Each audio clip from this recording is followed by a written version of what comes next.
อนุภาพดำเนินรายการโดยพระธรรมกิติเมธีผู้ช่วยเจ้าวาดวัดราชาธิวาสวรวิหาร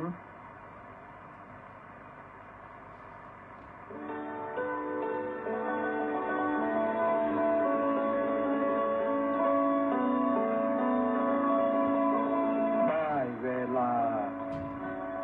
มาฟังพุทธานุภาพเพื่อรับทราบพุทธธรรมคำสั่งสอนเสริมมงคลให้ชีวิตก่อนหลับนอนสุขสบายกายใจเทิน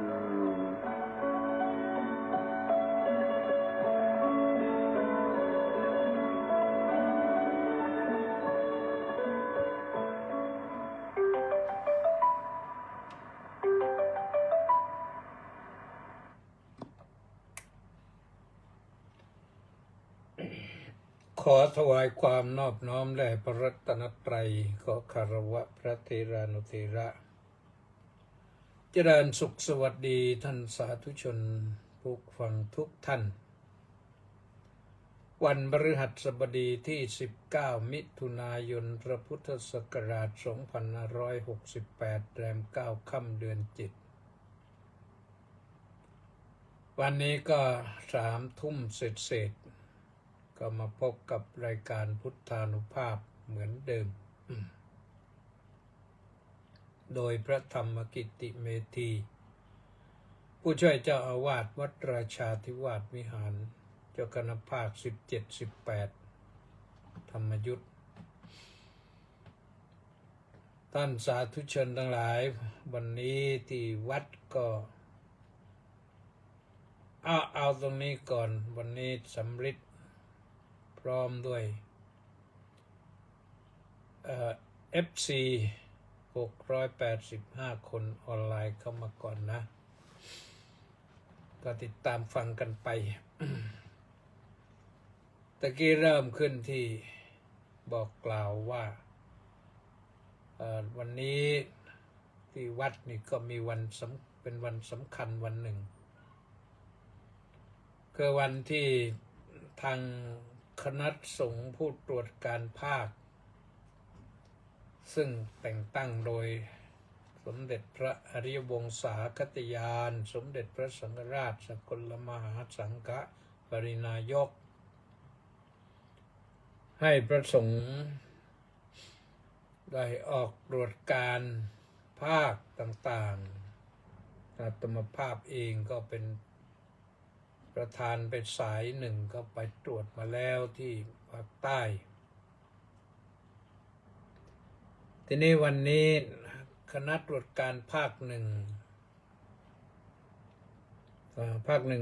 3นะแต่ว่าเราก็อยู่ภาค 1กรุงเทพนี่อยู่ในภาค 1ก็โดยมีพระเดชพระคุณพระพรหมวชิรากรนำคณะมาประมาณสักอะไรแล้ว 8-9 รูปเลยก็มาตรวจการที่วัดราชาธิวาสวิหารอาตมาภาพเองก็ทำหน้าที่แทนหลวงปู่ก็ได้อ่านคำกล่าวรายงานว่าวัดราชาธิวาสของเรามีอย่างไรบ้างมีพระอยู่จำนวนกี่รูปมีพระราชาคณะกี่รูปพระครูกี่รูปพระมหาปรริญญากี่รูป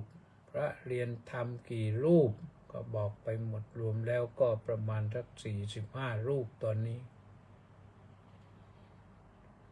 นั่นก็ว่ากันไปด้านกิจการวัดก็เป็นมาด้วยดีก็อยู่กันปกติตามประสาก็มีการประชุมกันมีประจำเดือนมีคณะกรรมการบริหารวัดประมาณ16 ท่านก็ประชุมกันเป็นประจำเดือนแล้วก็มี ฝ่ายแผนกบัญชีแผนก รับจ่ายเงิน แล้วก็มีนิติกรก็คือทางฝ่ายกฎหมายช่วยดูแลความเรียบร้อยของบัญชีทุกปีก็สิ้นปีก็มีทางพนักงานบัญชีตรวจสอบสรุปรายได้รายจ่ายว่าอย่างไรแล้วก็เรื่องการบูรณะปฏิสังขรณ์พระอุโบสถพระตำหนักกุฏิวิหารศาลาการประเรียนก็ได้ทำอะไรกันไปบ้างที่สำคัญก็คือปัจจุบันมีแผนที่จะ สร้างบันไดที่ท่าน้ำหน้าวัดริมแม่น้ำเจ้าพระยา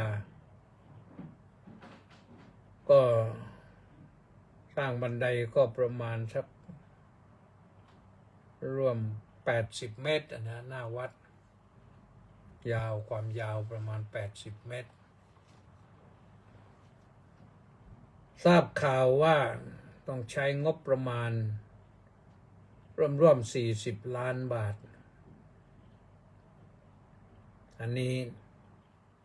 หลวงปู่ก็เคยพูดไว้อาตมาภาพเองก็เคยเสนอไว้แหละแล้วก็ขอร้องว่าให้ทำเสียทีแต่พอตกลงแล้วก็ยังไม่ได้ทำเสียทีตกลงมา 2-3 ปีแล้วแต่ยังไม่ได้เริ่มทำเสียทีมาถึงตอนนี้ โครงการนั้นเป็นไปลุล่วงถึงขั้นได้รับงบประมาณแล้วประมาณ37-38 ล้านทำไปแล้วเกรงว่าจะไปถึง40 ล้านนะหลวงปู่ก็เคยปรารภว่าอยากจะได้เห็นเกรงว่าจะไม่ได้เห็นนะอายุมากแล้วจะทำอย่างไรในที่สุดลูกศิษย์คุณจุมพลสำเภาพลอดีตรองผู้ว่ากรุงเทพมหานคร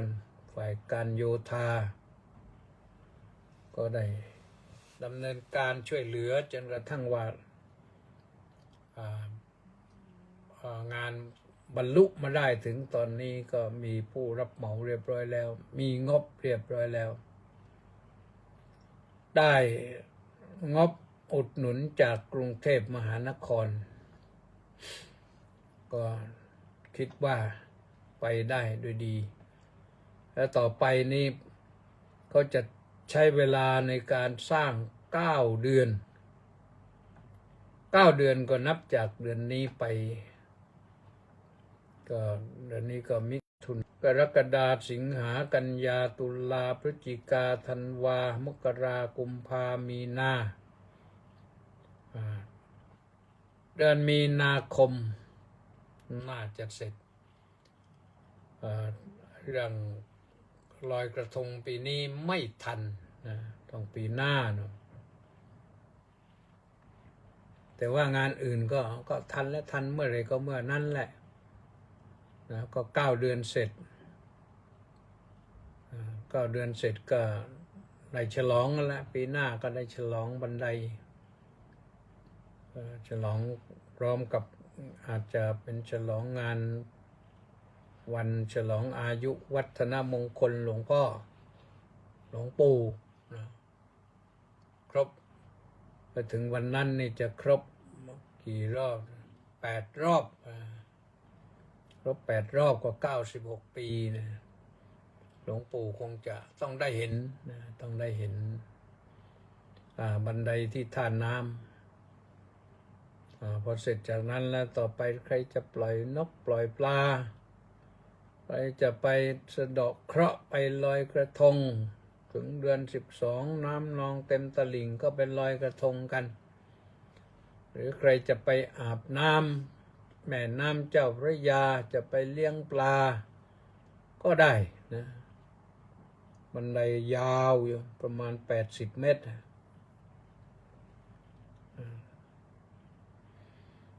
ก็ทำตั้งแต่ถนนนะตั้งแต่ถนนที่เข้ามาจากปากซอยนั่นแหละปากซอยจากถนนสามเสนก็เดินตรงไปจนไปถึงแม่น้ำเจ้าพระยาถึงแม่น้ำเจ้าพระยาก็ดูซ้ายมือก็จะมีบันไดตลอดที่นี่บันไดลงจากลานวัดก็ลงแม่น้ำเจ้าพระยาและทราบข่าวว่าทางกทม.กรุงเทพมหานครก็มีงบให้จัดทำโป๊ะใหม่ของที่มีอยู่มันเก่าแล้วนะจะทำใหม่ให้มันมีโป๊ะ2 โป๊ะอยู่โป๊ะหนึ่งก็อยู่ตรงประตูตรงหน้าพระอุโบสถลงตรงไปเลยอีกโป๊ะหนึ่งก็เมื่อก่อนก็อยู่ทางตรงลงไปจากถนนสามเสนไปลงแม่น้ำเจ้าพระยาเลยสะพานมันมีอยู่นะสะพานมีอยู่อันนั้นก็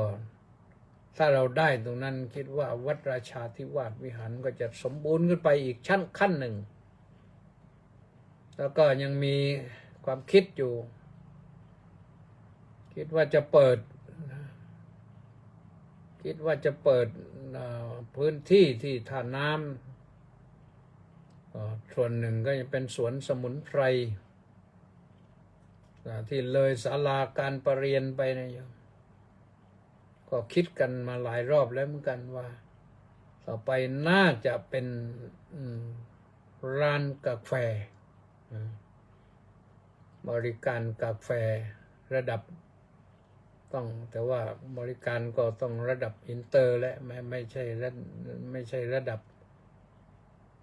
ห่วยๆถ้าห่วยๆก็ไม่เอาใครไปนั่งดื่มกาแฟก็นั่งรับลมริมแม่น้ำเจ้าพระยาสบายๆไม่ต้องเป็นห้องแอร์ก็ได้นะแต่ให้รับลมสบายๆถ้าน้ำนี่สบายอยู่แล้วที่เรากว้างพอนี่เพราะฉะนั้นใครคิดว่าจะไปดื่มกาแฟที่ท่าน้ำวัดราชาต่อไปก็เตรียมไว้นะตอนนี้แต่ให้บันไดเสร็จก่อนนะอาจจะไปนั่งกินลมชมวิวริมแม่น้ำเจ้าพระยานั่งชมเรือด่วนนั่งชมฝั่งธนบุรีนั่งชมเรือที่หลากหลายนั่งไปนั่งมาก็นึกถึงกาแฟก็เลี้ยวฝับเข้าไปตรงนั้นลองกาแฟคนละถ้วย2 ถ้วยมันก็จะดีนะสำหรับคนที่ชอบกาแฟเรื่องกาแฟเนี่ยบางคนก็ติดจริงๆนะวันหนึ่ง3 ถ้วย4 ถ้วย5 ถ้วยแต่อาตมาภาพเองนี่สู้ไม่ได้โยมสู้ไม่ได้อย่างมากก็2 ถ้วยถ้าเกิน2 ถ้วยแล้วทั้งคืนก็ไม่ต้องหลับกันเป็นแล้วเดี๋ยวนี้นี่เขาดื่มกาแฟชนิดที่ขมไม่ใส่น้ำตาลพระนี่เกือบจะ100%เดี๋ยวนี้โยมฉันกาแฟไม่ใส่น้ำตาลอาตมาภาพเองก็เลยเอากับเขาด้วยนะฉันบ้างเหมือนกันแล้วก็ไม่ใส่น้ำตาลเหมือนกันแต่พอไม่ใส่น้ำตาลพอฉันหมดแล้วก็นึกแม้มันต้องใส่น้ำตาลหน่อยมันก็น่าจะอร่อยนะแต่ก็ว่าไม่ใส่น้ำตาลเนี่ยมันจะดีกว่ามันมีคุณค่าทางโภชนาการคุณค่าแก่สุขภาพร่างกายมากกว่าก็เอาละนะอะไรก็ได้กาแฟบางยี่ห้อที่เขานิยมกันมันก็ราคาไม่ธรรมดาเหมือนกันนะ นั่งรถผ่านไปมานี่ไปสั่งตามปั๊มตามอะไรต่างๆนะตัวหนึ่ง50 60ก็ว่าเข้าไปยิ่งถ้าปริมาณน้อยยิ่งแพงนะก็เรียกกาแฟสดนะกาแฟสดราคาแพงถ้ากาแฟไม่สดก็ราคาเท่าไหร่40-45 บาทถ้วยหนึ่งแล้วก็ได้น้ำมากกว่าด้วยนั้นก็ว่าไปนะเอาละโยมก็เตรียมไว้ก็แล้วกันนะต่อไปก็รายงานเสร็จรายงานประธานและก็สงฆ์นะเสร็จเรียบร้อยท่านก็ได้กล่าวสัมโมทนียกถาและก็แนะนำเรื่องอะไรต่างๆนำข่าวดีมาแจ้งว่าต่อไปนี้ประเทศไทยจะได้เป็นศูนย์กลางสมาธิโลกนี่ก็ว่าไปแล้วตอนเป็นประเทศไทยนั้นเป็นศูนย์กลางหลายศูนย์แล้วองค์การพุทธศาสนิกสัมพันธ์แห่งโลกนี่มีสำนักงานใหญ่อยู่ประเทศไทยถาวรเริ่มขึ้นที่ประเทศศรีลังกาแล้วก็รู้สึกจะย้ายไปพม่าก็ตัวติก่อนนี่แล้วมาถึงประเทศไทยพอประเทศไทยนี่ก็ถาวรเลยรู้สึกว่าท่านศาสตราจารย์สัญญาธรรมศักดิ์มันจะเป็นเลขาธิการเป็นคนแรกนะหรือว่าท่านผู้หญิงพลพิษสมัยดิษกุลไม่แน่ใจนะว่าใครก็นี่ก็ว่ากันไปอย่างนั้นนะทีนี้จัดงานวิสาขบูชาโลกก็มาที่บ้านเรามีองค์คุณพร้อมเรามีคณะสงฆ์ที่เชื่อมโยงกับพระมหากษัตริย์เรามีถือเป็นองค์สูงสุดชาติศาสนาพระมหากษัตริย์ก็อุปถัมภ์พระศาสนาก็ได้เอื้อเฟื้อเกื้อกูลแก่พระมหากษัตริย์โดยที่ปฏิบัติหน้าที่บำบัดทุกข์บำรุงสุขประชาชนให้ข้อคิดคติเตือนใจแก่ประชาชนให้อยู่ดีมีสุขให้ปฏิบัติตัวอยู่ในกรอบแห่งศีลธรรมไม่สร้างความหนักใจให้แก่ผู้บริหารบ้านเมืองตลอดถึงพระเจ้าอยู่หัวก็จึงมีพระราชศรัทธาและทรงประกาศอุปถัมภ์พระพุทธศาสนา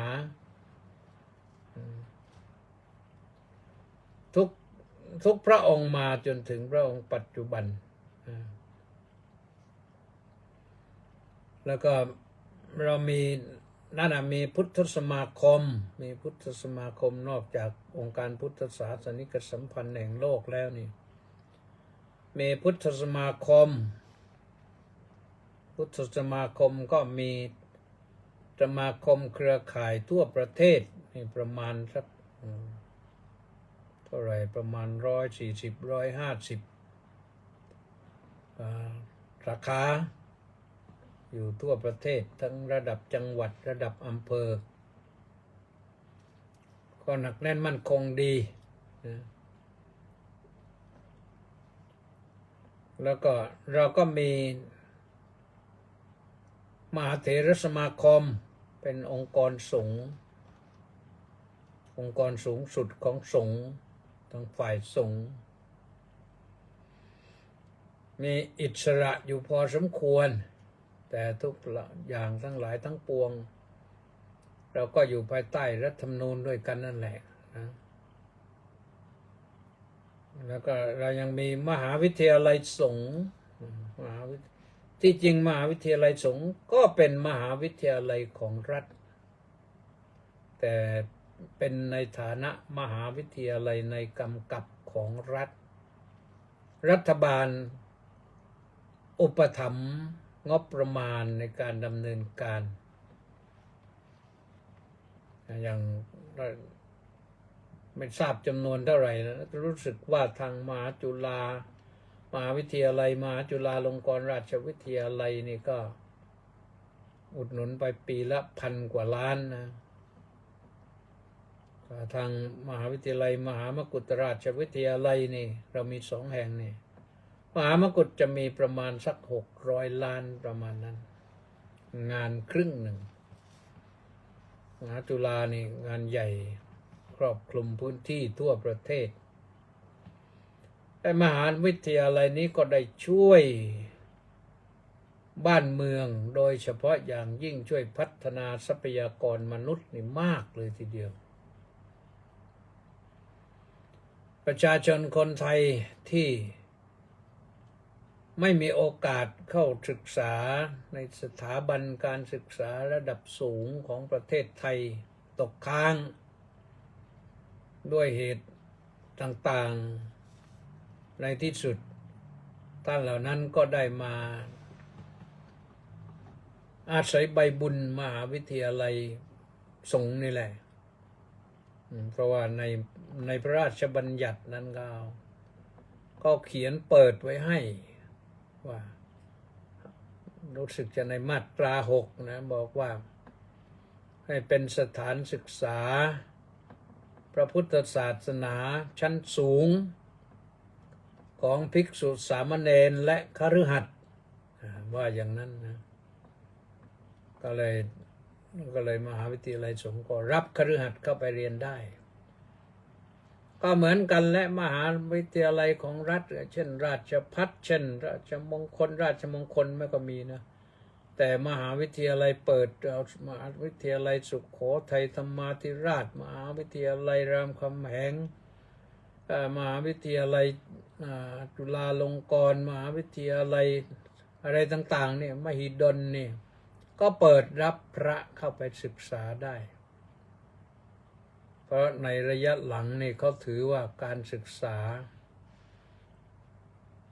ต้องไม่ปิดกั้นใครทุกคนเมื่อมีความสามารถก็มีสิทธิ์เข้าไปเรียนได้มีวุฒิแล้วก็เข้าไปเรียนได้เพราะฉะนั้นทุกสถาบันนะตอนนี้เข้าไปเรียนได้แต่ว่าเมื่อพระเข้าไปเรียนได้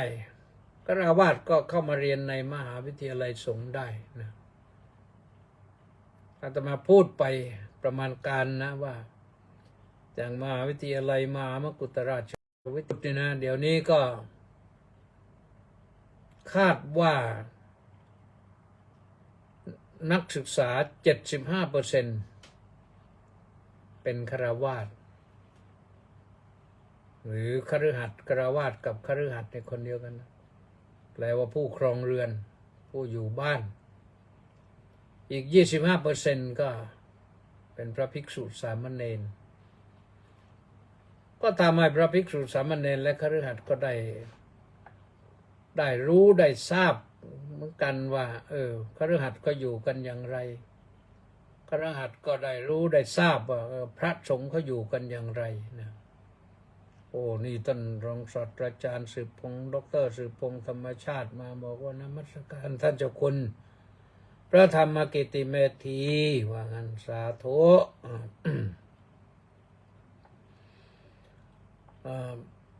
พระเดชพระคุณพระพรหมวชิรากรก็ท่านก็ว่าไปให้กำลังใจชื่นชมวัดราชา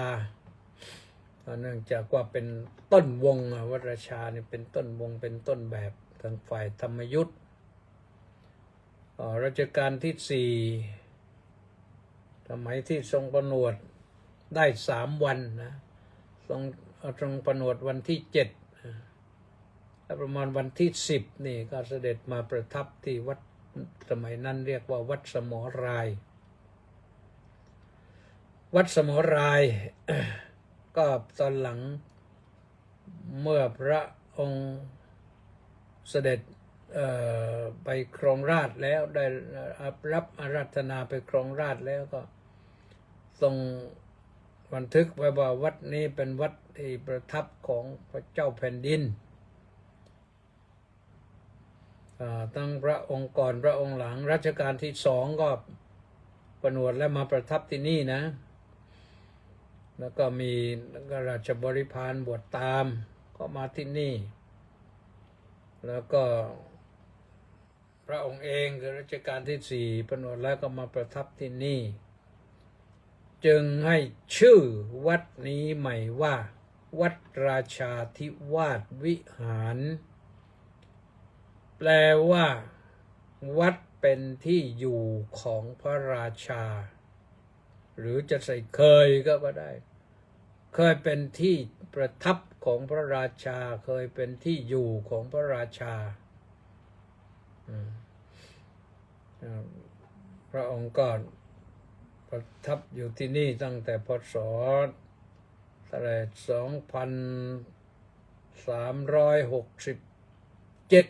ไปถึง2379หลายปีรัชกาลที่4เนี่ยผนวด27 ปีแคล่วคล่องชำนาญเรื่องภาษาบาลีนี่สุดยอดเลย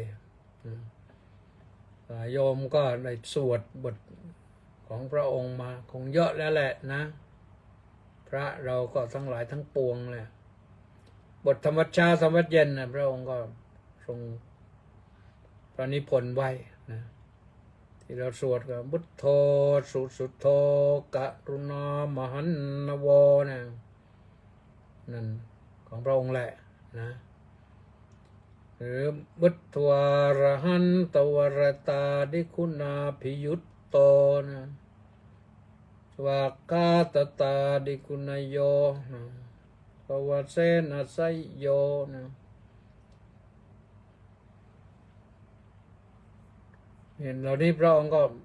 ทรงพระนิพนธ์ไว้แล้วก็ใช้ประโยชน์ได้พระเดชพระคุณก็ได้น้อมรำลึกไปนึกถึงตอนนั้นก็บอกว่าก็ไม่มีอะไรที่จะกล่าวหรอกสำหรับวัดราชาเพราะท่านพระเดชพระคุณท่านเองก็อะไร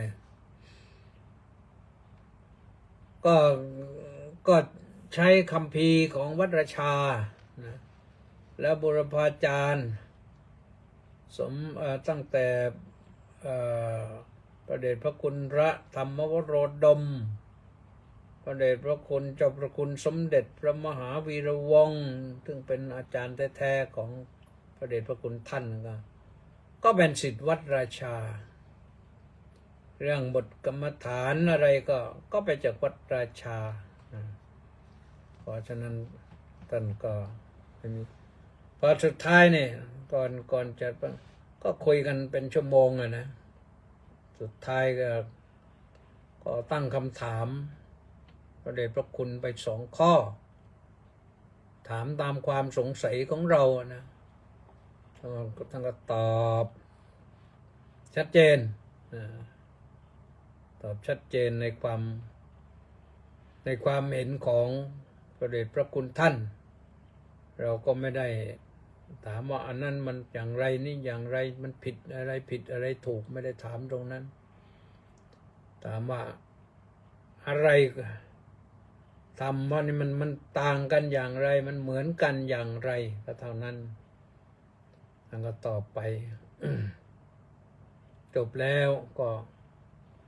บูชาพระรัตนตรัยกลับรู้สึกว่าจะช่วงเรา18:30 นาทีที่จริงแล้ววันนี้ในพระอุโบสถนั้น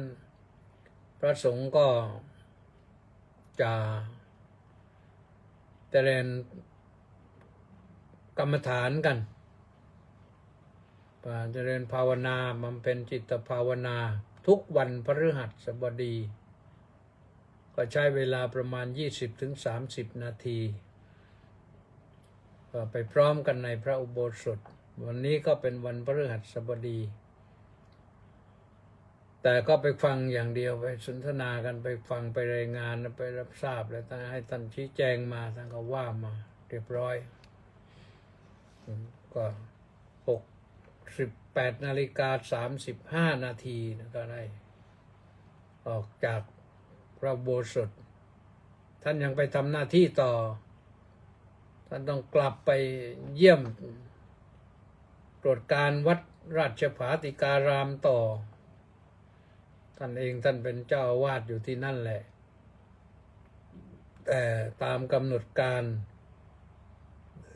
ที่พระมหาเถระกำหนดไว้ก็ต้องไปเยี่ยมก็เข้าใจว่าพระ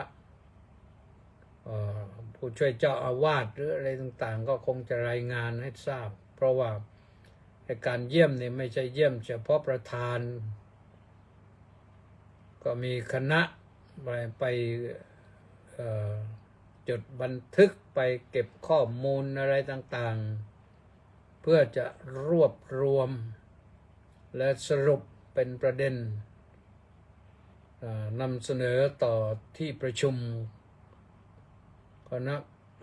สงฆ์สูงสุดให้รับทราบต่อไปรับทราบก็ที่เป็นปัญหาอยู่อะไรที่เป็นปัญหาอยู่ก็แก้นะแก้เรียบร้อยก็ใช้ได้แล้วนะ ก็เป็นอันว่าลากันจบเรียบร้อยวันนี้ก็ว่าโดยเรื่องของข้อธรรมะสักหน่อยเวลาจะหมดแล้วเวลาจะหมดแล้วก็แจ้งโยมหน่อยว่าวันนี้จะว่าถึงเรื่องสมาธิพละสมาธิพละก็แปลว่ากำลังสมาธิสมาธินี่ถ้าเรามีสมาธิดีก็ทำให้จิตของเรามีพลังกำลังสมาธิสูงนี่มันจะไม่ง่วงอยู่ถ้ากำลังมีสมาธิแต่กำลังสมาธิมันหย่อนมันก็ง่วงเดี๋ยวก็โกสัจฉะเข้าครอบงำความเกียจคร้านเข้าครอบงำแล้วก็ความถีนมิทธะเข้าครอบงำก็จะหลับทีนี้นะสมาธิไม่มีพลังก็จะหลับคนนั่งสมาธินี่ถ้าไม่มีกำลังพอก็จะหลับง่ายท่านจึงให้ใช้สติเตือนใจว่ารักษาสมาธิไว้รักษาสมาธิไว้รักษาสมาธิไว้ดีนี่จิตมันคงดีนี่มันก็ได้สิ่งที่เราไม่เคยได้นะความสุขที่เราไม่เคยได้เป็นสิ่งพิเศษนะการฝึกสมาธิดีนี่สมาธิมั่นคงดีมีพลังนี่มันทำให้เกิดความสุขในปัจจุบันเป็นทิฏฐธรรมสุขวิหารอยู่เป็นสุขในปัจจุบันประการที่สองก็จะทำให้ได้ญาณทัศนะญาณทัศนะคือความเห็นด้วยปัญญาอย่างรู้อะไรนี่ที่เราไม่เคยรู้ไม่เคยเห็นด้วยปัญญาธรรมดาเนี่ยเห็นไม่ได้แต่ท่านที่ฝึกสมาธิดีเข้าสมาธิได้นี่จะได้ญาณทัศนะนะ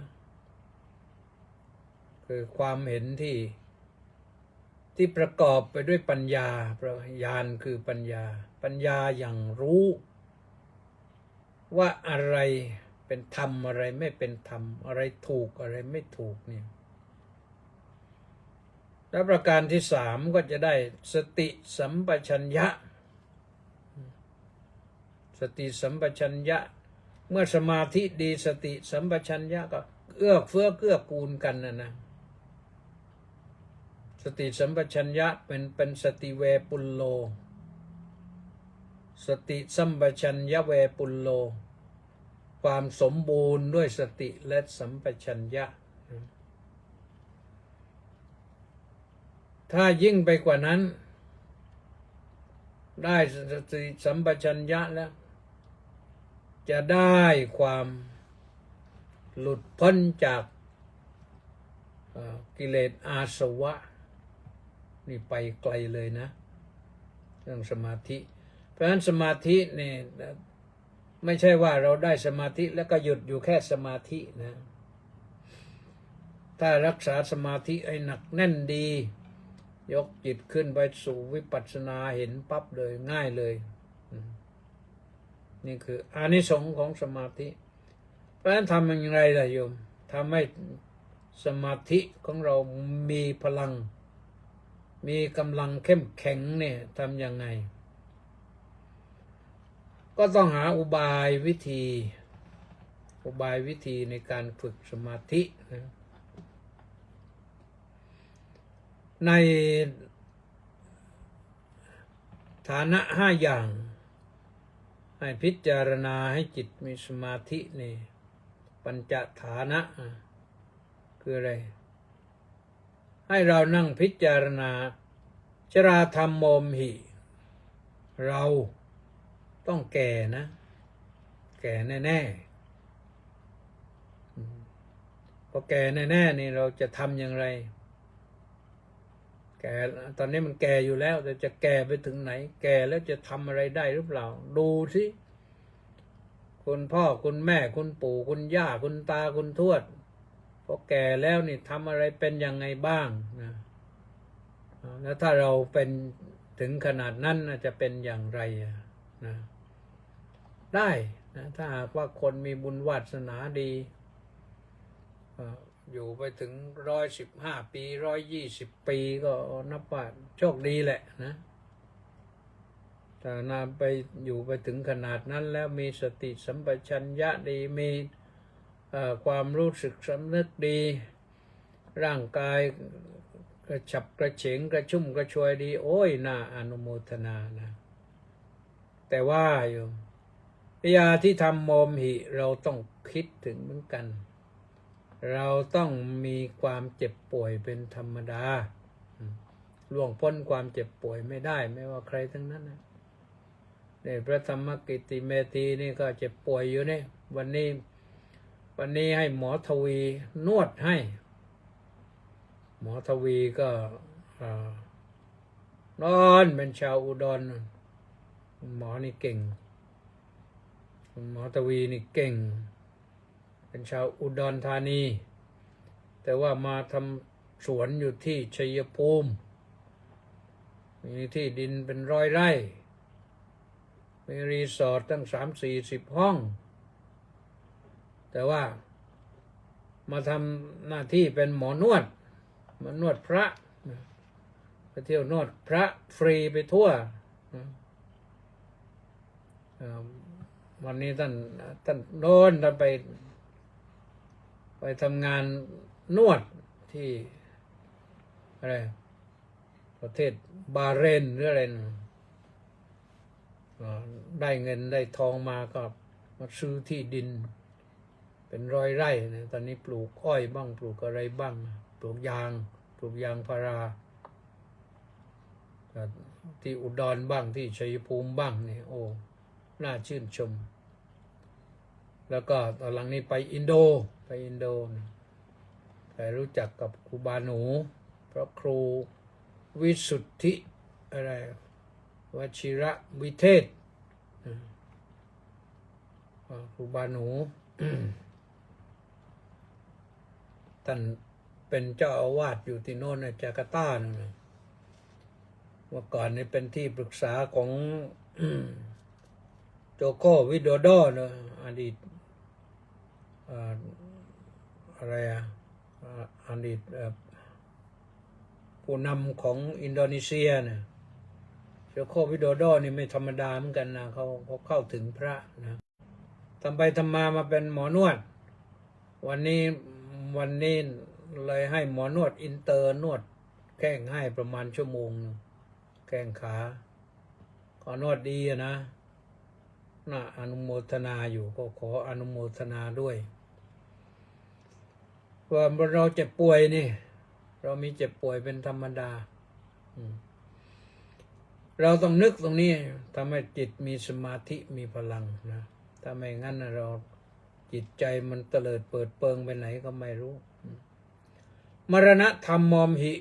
มรณังอนัตติโตเรามีความตายเป็นธรรมดาล่วงพ้นความตายไปไม่ได้ต้องตายแน่ๆเวลาไปงานเผาศพอะไรต่างๆเนี่ยท่านในนึกในใจว่าอวัชชังมยามริตบังอวัชชังมยามริตบังตายแน่เราก็ต้องตายแน่ๆตายแน่เราก็ต้องตายแน่ๆก็ทำให้เราไม่ประมาทไง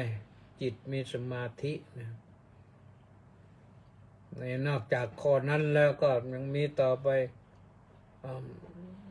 เรื่องข้อที่ว่าเราต้องละเว้นเป็นต่างๆนะ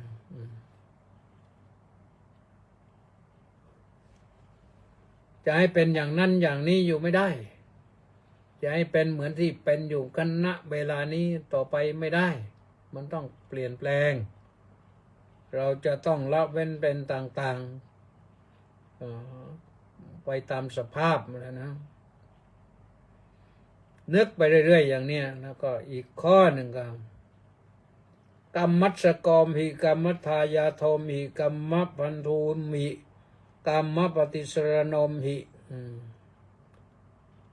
เรามีกรรมเป็นของตนมีกรรมเป็นทายาทมีกรรมเป็นเผ่าพันธุ์มีกรรมเป็นที่พึ่งอาศัยทำกรรมใดไว้เราก็ต้องรับกรรมนั้นนะนี่แหละท่านสาธุชนทั้งหลายเรื่องของสิ่งที่เราจะภาวนาเพื่อให้เกิดความอาจจะสังเวชสลดใจว่ามันไม่น่าจะเป็นเช่นนั้นแต่มันต้องเป็นนะเมื่อเราต้องเป็นอย่างนั้นเราจะทำอย่างไรป้องกันก็ไม่ได้แก้ไขอะไรก็ไม่ได้นะเราคิดว่าเราจะไม่แก่แล้วมันเป็นไปได้ไงโยมมันเป็นไปไม่ได้เราจะไม่ป่วยแล้วไม่รู้มันมาเมื่อไหร่นั่นความป่วยเนี่ยป่วยทางภายนอกบ้างภายในบ้างป่วยเพราะโรคเบาบ้างโรคหนักบ้างเราก็ไม่อยากจะป่วยหรอกแต่มันป่วยก็ธรรมดานะถ้าป่วยก็แล้วเราก็อย่าไปวิตกกังวลให้มันมากนักนะปล่อยเขาไปเราทำสมาธิอย่างเดียวให้สมาธิแก่กล้าขึ้นมาอันนี้จะทำให้เราสุขสบายกายใจได้นะแล้วก็พอมีสมาธิฝึกเป็นประจำอย่างเนี้ยภาวนา3 ข้อข้างต้นก็ได้ชราธรรมมอมหิพยาธิธรรมมอมหิมรณะธรรมมอมหิเนี่ยเอาข้อใดข้อหนึ่งก็ได้เรามีความแก่เป็นธรรมดาล่วงพ้นความแก่ไปไม่ได้ว่าอย่างเนี้ยนึกในใจอย่างเนี้ยไม่ต้องไปนึกภาษาบาลีก็ได้ก็ทำให้เราได้เห็นสภาพของตัวเองได้ตั้งตนอยู่ในความไม่ประมาทนะเมื่อได้อย่างนั้นเราก็จะได้ตั้งตนอยู่ในความไม่ประมาทพินิจพิจารณาไปเรื่อยๆนะปฏิบัติธรรมไปเรื่อยๆเราก็คงจะได้แหละนะได้อะไรวันนี้ฟังเรื่องพระอ่านหนังสือในพระอุโบสถเรื่องหนึ่งมีพราหมณ์ท่านหนึ่งท่านไปเฝ้าพระพุทธเจ้าพราหมณ์ท่านนี้ท่าน เก่งมากนะมีความรอบรู้มากโดยเฉพาะอย่างยิ่งในมหาปุริสลักษณะนี่ตำรามหาปุริสลักษณะนี่มีมาของพราหมณ์นะทำไปทำมาบอรู้ว่าพระพุทธเจ้าเสด็จไปแกสั่งให้ลูกศิษย์ไปดูให้ไปสำรวจมหาปุริสลักษณะของพระพุทธเจ้าให้ครบลูกศิษย์ไปสำรวจก็กลับไปรายงานพราหมณ์ท่านไปอีกอยากจะเห็นเหมือนที่ลูกศิษย์รายงานก็พระพุทธเจ้าก็เนรมิตให้เห็นอีกโอ้โหท่านศรัทธาเริ่มใสมากเลยนั่งฟังด้วยความศรัทธาเริ่มใสในพระพุทธเจ้าดื่มด่ำเลยทีนี้พอเห็นว่าพระพุทธเจ้านี่มีองค์ประกอบครบ32ประการเนี่ยก็เลยท่านเกิดศรัทธามากนะปรากฏว่าต่อมาไม่นานนักท่านก็ได้บรรลุธรรมเป็นพระอนาคามีเลยนะเป็นพระอนาคามีก็น้อนไปเกิดในสวรรค์ชั้นสุทธาวาสนะไม่กลับมาเกิดอีกเนี่ยท่านสาธุชนทั้งหลายเรื่องของเรื่องมันก็เป็นอย่างนี้นะเรื่องของเรื่องมันก็เป็นอย่างนี้เพราะฉะนั้นที่เป็นอย่างนั้นเพราะว่าพราหมณ์ท่านนั่งฟังธรรมด้วยศรัทธาแล้วฟังอย่างพินิจพิเคราะห์แล้วก็ส่งกระแสจิตไปตามพระธรรมเทศนาพระพุทธเจ้าสอนว่าชราธรรมมอมหิเรามีความแก่เป็นธรรมดาชรังอนาติโตเราล่วงพ้นความแก่ไปไม่ได้อย่างเนี้ยพราหมณ์ท่านก็แก่แล้วจริงเนี่ยในที่สุดพราหมณ์ก็ได้บรรลุธรรมเลยนะฟังเทศกันเดียวนะฟังเทศกันเดียวจากที่เป็นพราหมณ์มาเป็นพุทธเลยก็ลองนึกดูท่านสาธุชนทั้งหลายบางครั้งบางทีเราก็นึกนะเราฟังธรรมมากี่ครั้งแล้วบางเทศมากี่กันแล้วนั่นไม่ได้บรรลุอะไรเลยทำไมเนาะนะมาคิดยังไงก็คิดว่าแล้วเราฟังธรรมแล้วเราส่งกระแสจิตไปตามพระธรรมเทศนาเหมือนที่พระท่านแสดงไปด้วยจิตอันสงบเป็นสมาธิจริงหรือเปล่านะหรือฟังไปเรื่อยเปื่อยไปบางทีก็เกิดความเบื่อขึ้นมาก็หลับไปบ้างอะไรไปบ้างนะหรือพอมีเสียงอะไรแก้งกังก็เอาไปฟังเสียงนั้นแล้วไม่ได้ฟังเสียงธรรมะแล้วเนี่ยนี่เป็นอย่างนี้นะมันก็เลยไม่ได้แต่ที่สำคัญบุญเก่าของเรานะบุญเก่านี่สำคัญนะก็เอาละนะวันนี้ก็เสริมพลังสมาธิโยมและชีวิตนี้จะปลอดภัยสุขสบายนะวันนี้ยังไม่ได้เริ่มนั่นก็ท้ายรายการนี่ก็ต้องขออนุโมทนาบุญทุกท่านที่ติดตามสดับรับฟังนะแล้วก็ฟังแล้วก็แชร์ไปบ้างนะโยมนะแชร์ไปเยอะๆนะจะได้บุญเยอะๆโยมได้บุญจากการฟังด้วยได้บุญจากการแชร์ด้วยนะแชร์ไปให้ผู้อื่นได้ฟังด้วยนะเอาละก็เหลือเวลาน้อยนิดแล้วมาอ่านให้อะไรชื่อให้ฟังหน่อยนะสมศรีลักษณะวิราชบอกว่าน้อมกราบนมัสการสาธุสาธุสาธุเจ้าค่ะธนวัฒน์ศรีสิริวัฒน์ก็บอกว่าสาธุน้อมกราบนมัสการครับสาธุมณีแสงจันทร์ก็ว่าน้อมกราบนมัสการสาธุสาธุสาธุเจ้าค่ะสาธุแล้วก็แม่ชีสมใจสาธุสาธุสาธุสาธุเจ้าค่ะสาธุแล้วก็เล็กวังบุรพานุกูลแก้วสุขบอกว่ากราบสาธุครับสาธุเจสอ นครสวรรค์กราบนมัสการเจ้าค่ะสาธุสาธุสาธุไอ้นครสวรรค์เนี่ยอาตมาใส่เอาเองนะโยมมีชื่อว่าเจโสเท่านั้นแหละแล้วก็แป้นันทิการบอกว่าน้อมกราบนมัสการสาธุสาธุสาธุเจ้าค่ะสาธุต้าสิทธิมงคลบอกว่านมัสการสาธุครับสาธุมีใครอีกทองใสราชโคตรก็บอกว่าน้อมกราบนมัสการหลวงพ่อเจ้าคุณขอรับสาธุสาธุสาธุสาธุบินคิมกราบนมัสการท่านเจ้าคุณอาจารย์ครับผมสาธุสริตปองเทศบำรุงสาธุครับพระอาจารย์สาธุมัคโคนาโมเมกราบนมัสการสาธุเจ้าค่ะสาธุสุมาลักษมีดวงสมสารบอกว่าน้อมกราบนมัสการเจ้าค่ะสาธุไม่รู้อยู่ไหนนี่ตอนนี้อยู่เมืองอยู่เมืองเลยหรือว่าอยู่เมืองบางบัวทองกิมอินบุญแท่นก็บอกว่ากราบนมัสการเจ้าค่ะสาธุสาธุสาธุสาธุเจ้าค่ะสาธุเจดาพาเพลินสุชาดากราบนมัสการพระอาจารย์ค่ะสาธุเนติแก้วเคนเอามือนี่หนักจริงๆนะบอกว่ากราบสาธุสาธุสาธุสาธุสุขุมบ้องน้อมกราบถวายความเคารพพระเดชพระคุณอย่างสูงครับพร้อมสาธุสืบพงธรรมชาติบอกว่านมัสการท่านเจ้าคุณธรรมกิติเมธีสาธุอ่านไม่หมดแล้วมั่งวันนี้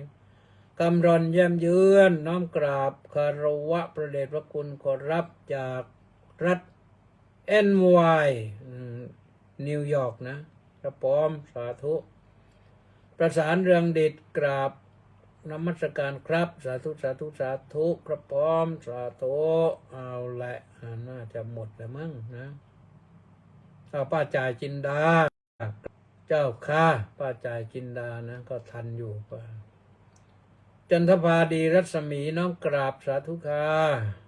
โอ้สริตพรสุศิวพรสุภาพรน้อมกราบนมัสการสาธุสาธุสาธุเจ้าค่ะจบหมดพอดีหมดเวลาเป้งเลยขอความสุขสวัสดีจงมีแก่ทุกท่านสวัสดีพบกันใหม่วันพรุ่งนี้